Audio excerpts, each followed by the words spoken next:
একবাৰো দিয়া নাই। এই ৰাতি ৩টা বজালৈকে মই বুজালোঁ।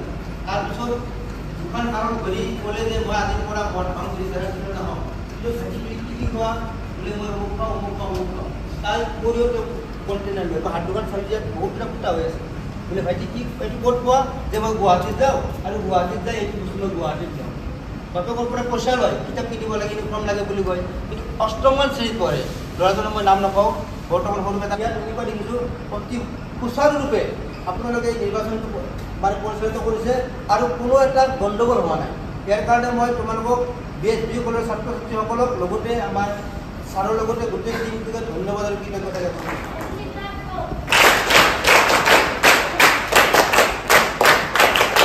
কি কৰিলে মদ ভাং চাদা এইবিলাক খাবলৈ আৰম্ভ কৰিলে আৰু এতিয়াও ইয়াৰ পৰা বেছি নহয় 1 কিলোমিটাৰ ভিতৰতে সেইজন ল'ৰা সিদিনা আজিৰ পৰা 10 দিন আগত পিতৃ মাতৃয়ে থানালৈকে লৈ গৈছে। ৰাতি মদ খাই আহি মাক আৰু দেউতাকৰ ওপৰত অত্যাচাৰ কৰিলে, থানাত লৈ গ'ল। মই থাকিলোঁ বোলে কি হ'ল যে মদ খাই আহি মোৰ ওপৰত আমাৰ শুনিলা একেবাৰে পিন ড্ৰপ চাইলেন্স।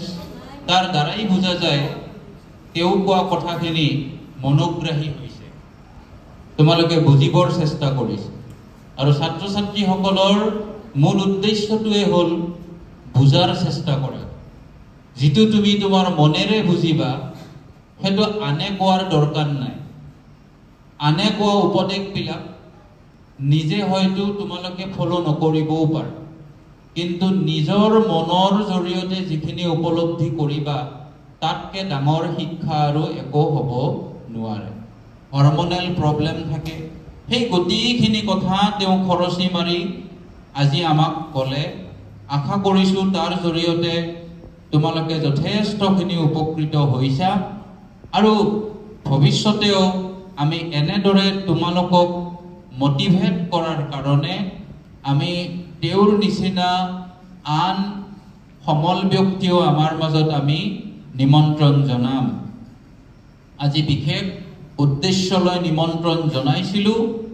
আন পৰৱৰ্তী সময়ত হয়তো কোনো তেনেকুৱাকৈ বিশেষ উদ্দেশ্য অবিহনেও তোমালোকৰ মাজত এনেকুৱা ধৰণে মটিভেট কৰাৰ কাৰণে আমি আন সমল ব্যক্তিকো আমি নিমন্ত্ৰণ জনাম।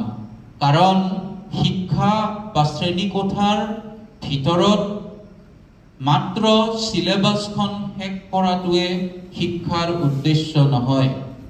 শিক্ষা হ'ব লাগিব সম্পূৰ্ণ শিক্ষা, যি শিক্ষাৰ জৰিয়তে তোমালোকে তোমালোকৰ চৰিত্ৰ গঠন কৰিব পাৰা, যি শিক্ষাৰ জৰিয়তে তোমালোকে তোমালোকৰ পাৰ্চনেলিটি ডেভেলপ কৰিব পাৰা, যি শিক্ষাৰ জৰিয়তে সমাজত এগৰাকী সুস্থ চিন্তাৰ ভাল মানসিকতাৰ সৎ মানুহ হিচাপে প্ৰতিষ্ঠা লাভ কৰিব পাৰা।